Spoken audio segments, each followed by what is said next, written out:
ജോലിയൊക്കെ പോയിട്ടിപ്പോ അച്ഛനെ സഹായിച്ച് നടപ്പാണെന്ന് കേട്ടു. അല്ലെങ്കിൽ എപ്പോഴും അച്ഛൻ്റെ കൂടെ തന്നെയല്ലേ? അതെ, എന്റെ ജോലി പോകാൻ കാരണം എന്താണെന്നറിയോ? അതിന് പ്രത്യേകിച്ച് കാരണമൊന്നും വേണ്ടല്ലോ. ഈ മുൻശുണ്ടിയും എടുത്തുചാട്ടവും അത് മാത്രം മതിയല്ലോ. പിന്നെ വൈദ്യന്റെ മോൾക്കേ ഇത്ര ജാട പാടില്ല. ജാടയൊന്നുമല്ല, എന്റെ ജോലി പോകാൻ കാരണം ഇയാളാ. ഞാനോ? ഞാൻ എന്ത് ചെയ്തെന്നാ? എന്ത് ചെയ്തെന്നോ?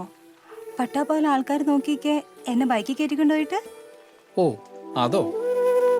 അതിന് ഞാൻ വിളിച്ചു കയറ്റിയതൊന്നും അല്ലല്ലോ. ഇയാൾ വന്ന് കയറിയതല്ലേ, എന്നിട്ടിപ്പോ എന്നെ കുറ്റം പറയുന്നു. നാട്ടുകാരൊക്കെ ഓരോന്ന് പറയുന്നുണ്ട്. നാട്ടുകാർ പറയുന്നതൊക്കെ സത്യമല്ലേ?